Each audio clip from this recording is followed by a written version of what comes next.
A minha intervenção é sobre filosofia política.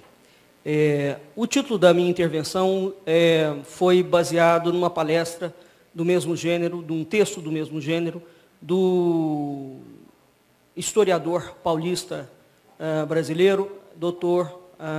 Tito Livio Ferreira. O que nós vamos falar aqui? O conclave, entre outras coisas, está discutindo o sistema de representatividade no Brasil. O que eu vou apresentar para vocês? Eu vou apresentar para vocês um tipo de linguagem histórica que foi desenvolvida no Brasil, e essa linguagem mostra, evidencia totalmente a história da República, da trajetória da República Brasileira é completamente falseada. Completamente falseada. É algo realmente absurdo e assintoso o que foi construído ao longo de toda a trajetória republicana. Hoje, o que nós estamos assistindo aqui no Brasil é uma crise, teoricamente, ligada a um partido político. Não. Não é uma crise ligada a um partido político. Nós temos, ao longo de toda a trajetória da República, a implementação de um projeto comunista. E eu vou provar isso para vocês. Quem depois Dom Pedro I, Dom Pedro II, foram os comunistas? Muito bem, vamos aos fatos. O comunismo no Brasil é um projeto de poder de longo prazo. Aqui eu vou dar para vocês apenas alguns pincelamentos de uma historiografia primária que deliberadamente não entra nos bancos escolares. Tá? O PT, classicamente, tem um projeto de poder chamado Foro de São Paulo, ligado ao Fidel Castro. Pois muito bem, qual é a origem e quais são os tentáculos que sustentam essa questão? Né? O comunismo no Brasil, ele tem um processo histórico, portanto. Ricardo Vélez Rodrigues, no livro dele, ele fala que o comunismo luso-brasileiro, uma coisa que muito pouca gente sabe, é que Portugal foi o primeiro projeto comunista na Europa. E antes de haver a deposição das casas reais portuguesa e a deposição da Casa Real brasileira, o comunismo já estava implementado lá. Neste livro do Ricardo Vélez, em 1871, aconteceu a chamada Conferência do Cassino, em que aconteceu na Universidade de Coimbra, em que, efetivamente, já havia a instauração de um projeto dentro da Universidade de Coimbra. Vamos lembrar que a Universidade de Coimbra, classicamente, era onde a elite brasileira iria se formar, geralmente. Tá? Então, há uma grande influência na Universidade de Coimbra, nos comunistas brasileiros e na elite brasileira. Vamos aqui ter em vista o seguinte. O que nós chamamos de esquerda? O PT disse que é um partido de esquerda. A Rede, o PSOL, o PCdoB. Qual é a definição clássica de esquerda? Não nos apresentam nenhuma definição. A definição verdadeira é: a esquerda tem 3 linhas de atuação. Somente 3 linhas de atuação. É comunista, nazista ou fascista. Socialismo. Socialismo é a porta de entrada do comunismo. Portanto, quando os partidos de esquerda brasileiros se dizem de esquerda, nós gostaríamos de perguntar a esses partidos a qual esquerda eles pertencem. Eles são comunistas, nazistas ou fascistas? Sem esta definição clara e sucinta, histórica, nós não temos a menor condição de entender o que está se processando no Brasil. E o que está se processando no Brasil é algo seríssimo. Seríssimo. Nós não temos meramente uma crise de representatividade. Nós temos uma farsa histórica montada. E é isso que eu quero mostrar para vocês. O comunismo no Brasil. Em 1830, nós temos o comunismo na França. Pois muito bem. Antes de aparecer fábricas aqui no Brasil, já circulavam ideias e revistas comunistas, como, por exemplo, a Revolução Praieira, em Pernambuco. O José Inácio de Abreu e Lima, que é um jornal que liderava o Jornal de Santos. Nós temos jornais no Rio de Janeiro, São Paulo, Curitiba, Porto Alegre, Fortaleza. De 1880 a 1920, surge a chamada imprensa comunista operária. Em 1889, Dom Pedro II é deposto pelo golpe de Estado, teoricamente republicano. Nos contam que quem depois Dom Pedro II foi a maçonaria, ajudado pelos militares. Ledo engano. Quem depois Dom Pedro II foi um grande movimento comunista que já existia implementado através de enormíssimas redes de jornais aqui dentro. É preciso revisitar essa parte da história, porque nada do que vem depois faz o menor sentido. Bom, computou aí os meus minutos, eu quero todos eles, hein? Gente, eu vou falar rapidamente, porque 20 minutos não dá, isso aqui é uma aula, não é? Muito bem, onde nós estamos? Isso é, o que acontece? Antes do ambiente da deposição de Dom Pedro II, então, Dom Pedro II não é deposto de forma nenhuma pela maçonaria, evidentemente que, claro, quem o retira do poder são os militares. Aliás, se há essa dívida que os militares têm em relação ao Brasil, é ter tirado o governo de Dom Pedro II para ter instaurado a fraude que é a República. Não é? Então, nós vemos que existe um movimento intelectual gigante, porque dentro do âmbito da história, nós temos alguma coisa que se chama o agente histórico, e nós não temos como elaborar esse estudo aqui com vocês melhor. Pois muito bem, de 1889 até 1920, nós vemos que ali existe um período muito grande de movimentação literária.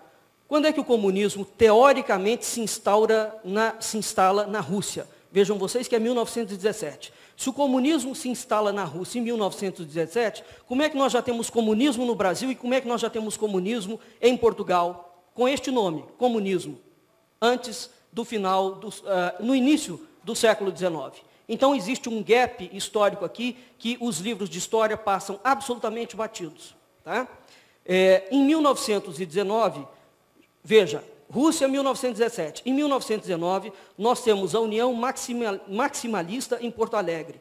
Em 1920, nós temos o Grupo Craté, no Rio de Janeiro. Em 1920, nós temos o Grupo de Estudos Marxista, no Recife. Em 22, o Grupo Comunista edita a revista Movimento Comunista. Em 22 também, existe a criação do PCB, que é o partido mais antigo do Brasil, ligado à Internacional Comunista, onde a moral deve ser descartada. Em 1922, nós temos o 4º Congresso Comunista, que cria a tática das frentes únicas, apoiando os movimentos sociais revolucionários, como o MST, essas coisas todas. Em 24, nós temos o início ao ataque das soberanias nacionais de todos os países, inclusive do Brasil. Então, vejam vocês que, se na Rússia o comunismo se instala em 1917, como é que nós temos um movimento comunista tão fundamentado e espalhado pelo Brasil inteiro, 4 anos depois, 2 anos depois? A explicação que nos dão a isso não é absolutamente legítima, é uma fraude em cima de outra fraude. De 1920 a 1930, nós temos a Revolução Tenentista, com Getúlio Vargas e Luiz Carlos Prestes, que vem a ser a grande coluna do Partido Comunista Brasileiro. E nós temos o início da estatização conforme o objetivo do comunismo internacional. Em 1920, hein? Em 1920, então em 17 nós temos na Rússia, em 20 o Brasil já começa a instalar o processo de estatização do país. Porque se existe um objetivo claro e expresso do comunismo internacional, é precisamente a estatização das soberanias nacionais. De 30 a 54, nós temos o Getúlio Vargas e o instrumento político sindical para controle do Estado. Muito pouca gente sabe que Getúlio Vargas assassinou milhares de pessoas, milhares. Foi um dos governos mais violentos que o Brasil já teve. Né? Então, toda a CLT que o Getúlio Vargas cria é baseada na Carta del Lavoro, de Benito Mussolini. É uma carta fascista que rege a consolidação das leis trabalhistas brasileiras. De Vargas em diante, todos os governos brasileiros foram gradativamente estatizando a economia brasileira. Todos, sem exceção de nenhum. Em 1949, o jornal Le Observateur lança a política do termo terceiro-mundismo, estratégia para a consolidação de uma macroestratégia de tomada de poder da América Latina, onde o Fidel Castro, em 1959, auxiliado pela França, auxiliado pela Bélgica, auxiliado pela Suécia, auxiliam na consolidação desse projeto. Em 1964, nós temos o regime militar. Em 1966, cria-se dentro do regime militar o MDB, o atual PMDB. Qual é a origem do PMDB? O PMDB é originário do MDB. Qual é a origem do MDB? Do Partido Comunista Brasileiro. Então, o partido do vice-presidente da República é originário do Partido Comunista Brasileiro. Isso é um fato histórico. Não é? Muito bem, o que nós temos? De 74 a 80, há atividades do novo sindicalismo brasileiro, e aqui já existe uma polarização. O sindicalismo antigo, da antiga União Soviética, aquele projeto já estava completamente out, fora da realidade moderna. E Lula é já gestado neste momento para alçar o poder e tirar o Luiz Carlos Prestes de frente.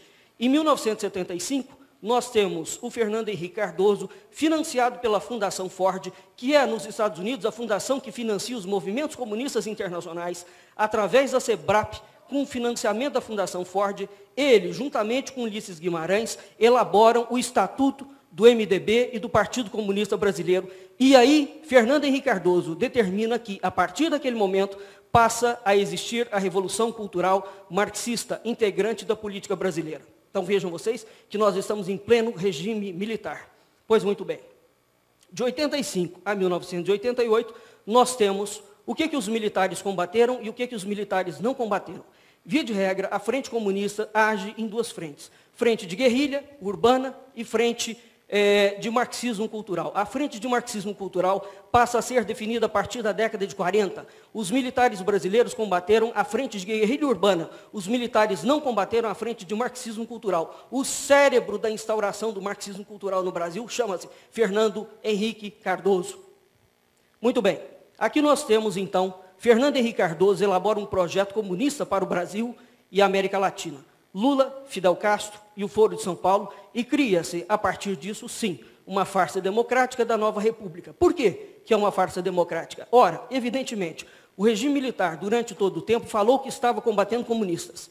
Esses indivíduos que foram perseguidos, que não chega a 500 pessoas que foram mortas pelo regime militar, se nós considerarmos que se trata, de fato, de algo sério em relação a isso, sinto muito. Durante 20 anos, o soldo de morte de 500 pessoas não representa absolutamente nada, tendo em vista que o sistema comunista internacional, em todos os países do mundo, segundo John Rummel, matou em 80 anos 500 milhões de pessoas. 500 milhões de pessoas é o soldo de mortes do comunismo internacional. 500 e poucas pessoas, sinceramente, dentro dessa característica, não significa absolutamente nada.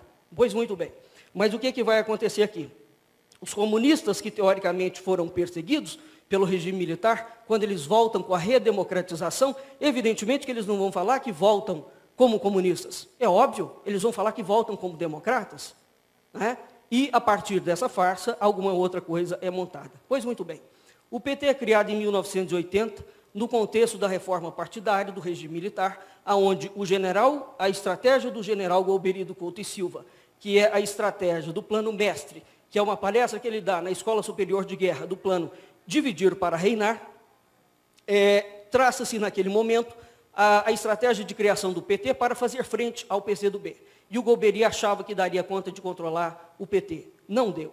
Em 1990, em 89, nós temos a queda do Muro de Berlim. Em 1990, nós temos o Foro de São Paulo, onde o PT, a partir desse momento, passa, com todos os partidos de esquerda da América Latina, a tomar resoluções partidárias de tomada do poder de toda a América Latina. Na época do regime militar, qual era o partido? A Arena. Muito bem. Em 1980, a Arena se transforma no PDS, que é o Partido Democrático Social.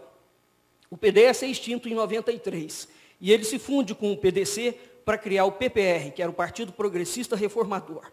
Da dissensão do PPR surgiu o PFL, e o atual DEM. Em 1995, o PPR muda para PPB, em 2003 para PP, o Partido Progressista. O que vai acontecer com o movimento do MDB, que havia sido criado juntamente com Ulisses Guimarães, dentro do SEBRAP, financiado pela Fundação Ford, com a cabeça do Fernando Henrique Cardoso. O MDB vai se dividir em diferentes legendas. Ele vai se dividir no PTB, da Ivete Vargas, ele vai se dividir no PDT, do Leonel Brizola, ele vai se dividir no PP, do Tancredo Neves, que é comunista, sim, e sempre foi. E ele vai se dividir no PMDB, do Ulisses Guimarães. Com a cisão do PMDB, surge o PSDB em 1998. Vejam vocês que todos os partidos que criam a chamada Nova República são comunistas. Originariamente comunistas. Eleições. 1989. Collor, Lula, Brizola, Covas, Paulo Maluf, todos eles de esquerda. 1994. FHC e Lula, esquerda. 1998. FHC, Lula, Ciro Gomes, todos de esquerda. 2002. Lula, José Serra, Garotinho, Ciro Gomes, todos de esquerda. 2006. Lula, Alckmin, Heloísa Helena, Cristóvão Buarque, todos de esquerda. 2010. Dilma, José Serra, esquerda. 2014, Dilma, Aécio, esquerda? Aonde existe direita neste país? Em que momento da história brasileira? Nunca existiu direita na República? Isso é uma falácia? Direita é um termo da esquerda. A esquerda que se dividiu em direita e em esquerda. O PSDB é a direita que o PT admite. Mas, teoricamente, a direita real, em termos de partido político, chama-se conservador. O Brasil nunca teve um partido conservador. Muito bem. Os passos dessa revolução. O que Fernando Henrique fez? Ele instalou a Revolução Cultural Gramsciana. A partir desse momento, o Brasil começou a ter um aparelhamento. O Brasil, a partir desse momento, começou a criar amizade, apoio e parceria com regimes comunistas e totalitários. O Brasil passou a aderir à agenda internacional esquerdista da ONU. O Brasil instituiu a reforma agrária nos moldes soviéticos com movimentos sociais. Foi Fernando Henrique Cardoso que fez isso. O Brasil passou a perseguir a Igreja Católica. O Brasil passou a ter uma censura formal velada. O Brasil passou a criar a Unasul e a Ursal. O que está faltando? A decretação do regime comunista. Qual é o pilar disso tudo? Urnas eletrônicas e voto secreto.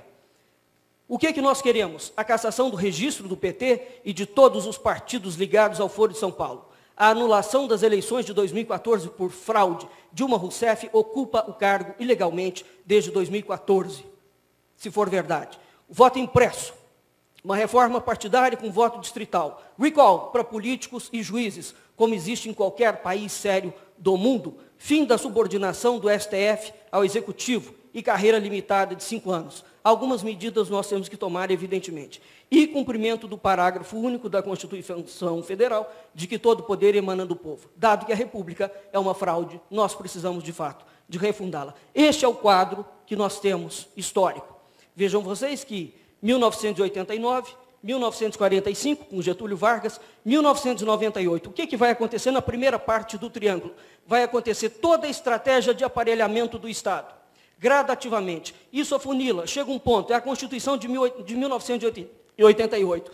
A partir da Constituição de 1988, os comunistas de fato tomam o poder, literalmente, e a partir daquele momento o Brasil começa a sofrer um outro processo, que é o processo de equivalência que vem a ser votado dentro das estratégias do Foro de São Paulo. 2016, o Brasil precisa de ser refundado. Isso é urgente. Muito bem, para finalizar, quais são os nossos males? Até hoje nos tem sido dito que os nossos males são males de origem. Ou seja, são males originários da coroa portuguesa. Nada mais falso. Os nossos males, antes de serem de origem, eles são a realização de ideologias tortas por governos oblíquos. Muito obrigado.